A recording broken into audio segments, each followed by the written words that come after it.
Appreciate everyone being here. Good afternoon. Probably a couple minutes late, so it is probably afternoon now.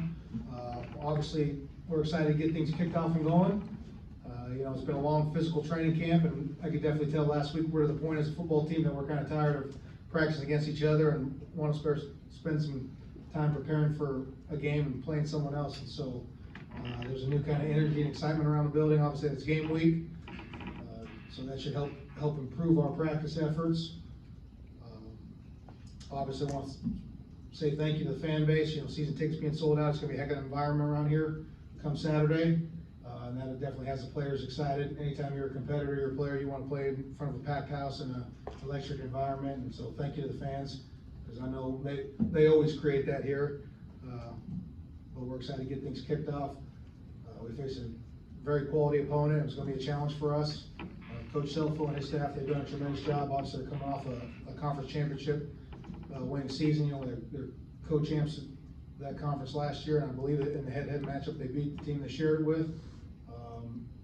Extremely dynamic on offense, putting up a lot of points on everyone.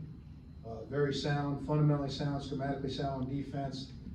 Make you earn everything you get, and so we have our hands full. I shared that message to the players on Saturday. Our kind of mock game we did here is we got our hands full this week, and so we have to have a great week of preparation. We got to get ourselves ready to go and play a full 60 minutes, four-quarter football game, because that's what it's going to be. It's a tremendous program. Annually, they're very successful every year, and so we got our hands full. But we're excited to get things going. And with that, I'll open it up to a couple questions. Start off here in the front with Steve. Season openers, I know, bring a lot of emotion. You've gone through this as a player and as a GA and as a coordinator. It's your first time to go through like game week as a season opener as a head coach. How are things maybe a little bit different for you this go around? Well, obviously, there's more things I'm responsible for managing, right? First time ever having to do one of these press conferences right here. Overseeing the practice schedule, making sure we're getting enough reps, but not doing too much where we take a tired team into the football game, right? That's kind of the balancing act. You're always juggling. You want to get as many reps as you can, so that way you feel you can execute at a very high level. But you got to make sure you got a fresh team coming into the game. And like I said, it's been a long physical camp, and so those are things we discuss and weigh on a daily basis. I guess I'll probably have to give you the second half of that answer next week after going through the week and reviewing it all. Go here to left, Steph. Zach, you're just talking about the accomplishments, for Southeastern Louisiana last season. Does it help with a veteran team to, ensure players are going to look ahead and see, the Power 5 games you guys have, after this weekend?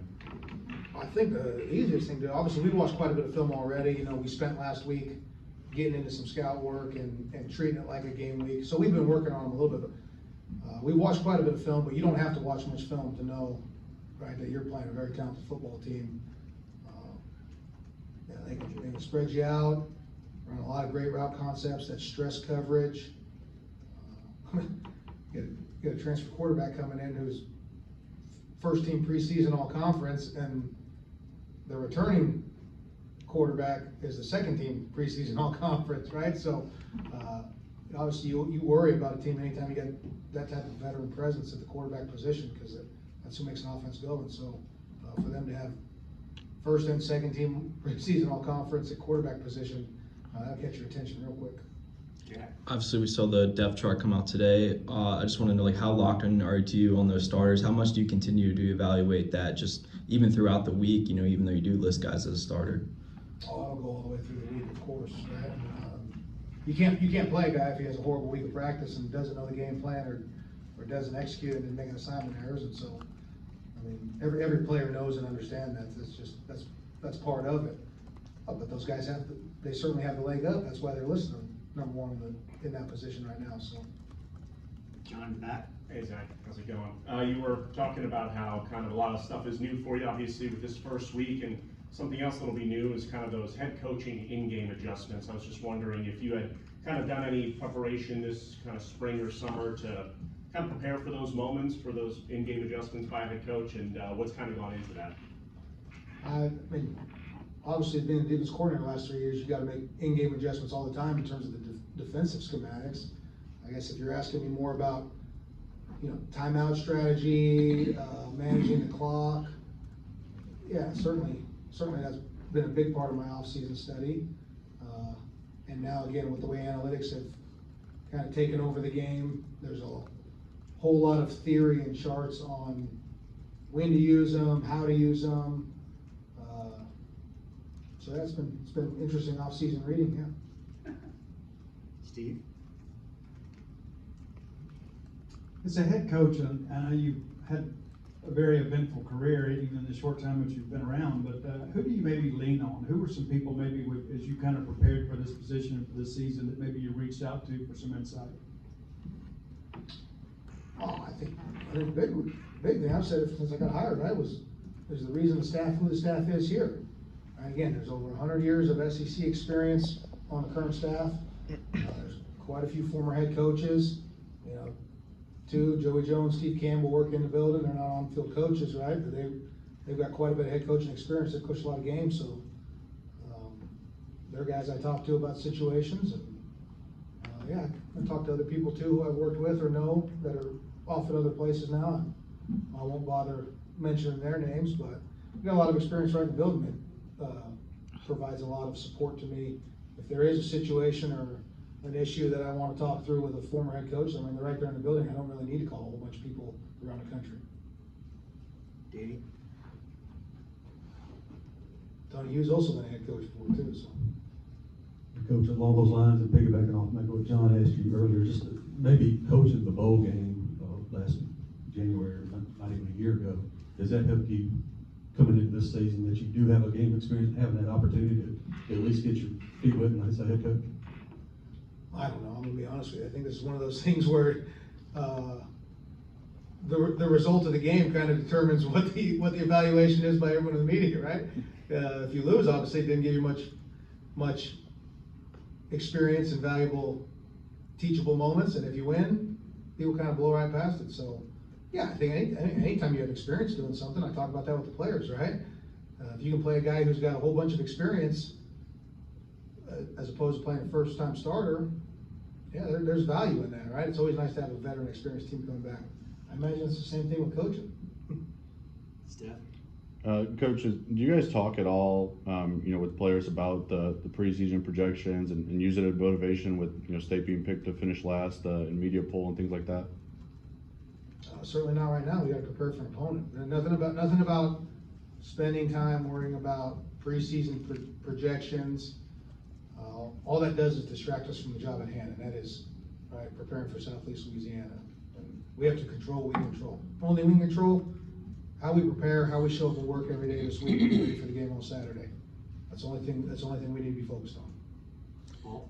Coach, you obviously brought back a very veteran team, and you can look at the depth chart and see how many years of experience you got. But you also got 4 or 5 true freshmen that are on the depth chart, listed as backups and guys you expect to play a good bit. How much does that say about the recruiting class you had last year, with some of those guys able to come in and get some reps away from some veteran guys? Yeah, I think you're right. I mean, we were excited about that recruiting class when we signed it, right? And so you feel like it's a little bit of validation. You evaluated good. Obviously, you did a good job in recruiting them, actually getting them signed, and then they come and they kind of live up to the hype.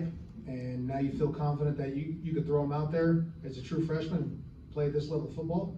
I think you hope that's a little bit of validation.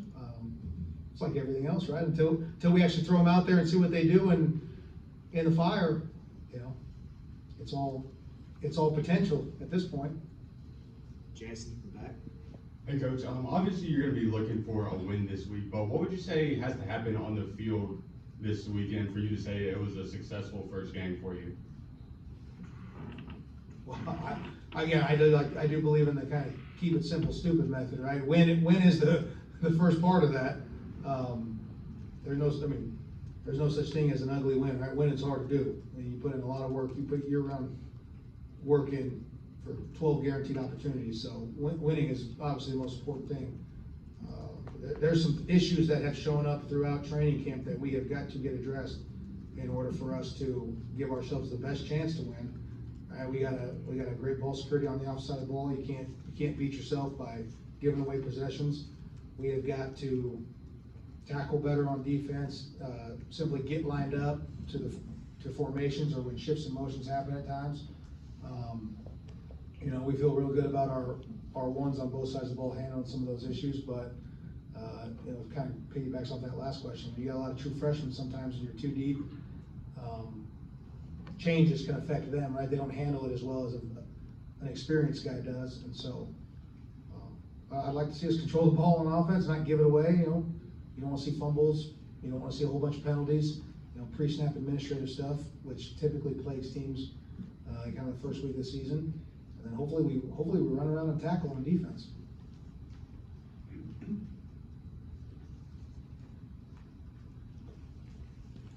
Kind of going off Paul's question a bit there, what have kind of been your impressions of Seth Davis, the way, he embraced the competition this offseason, knowing that, there's veteran guys in that group, but, as the depth chart showed, he's obviously made an impression on the coaching staff? He done a great job. When he's got his carries, he has a real good feel for knowing where the seam's going to be without necessarily waiting for it to emerge, right? That's kind of, there is an instinct as both a ball carrier and a defender, right, on where is the hole going to emerge. And some guys have a feel for that and naturally kind of hit it a little sooner, and some guys don't. That's what separates guys, right? Same thing on defense as a linebacker.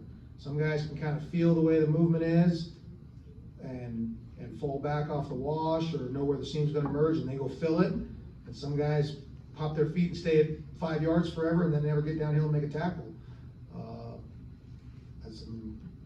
You try to coach that stuff the best you can, but at some point you just got to let them play and then you evaluate.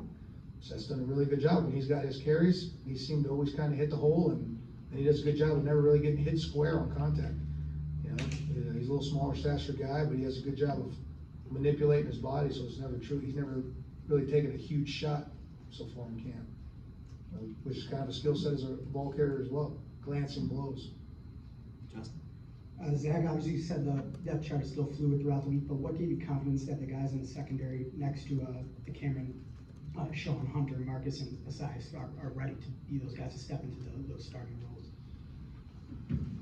Yeah, we're somewhere right around 20 practices in, right? And you evaluate every single play on film, right? And you grade everything, and simply put, those are the guys right now who are grading out the best, right? I mean, that's it's not some magic formula. You teach, you install the coverages, you go out and you practice, and then you evaluate the practice film and give the data. Hey, these are the guys who are performing the best right now.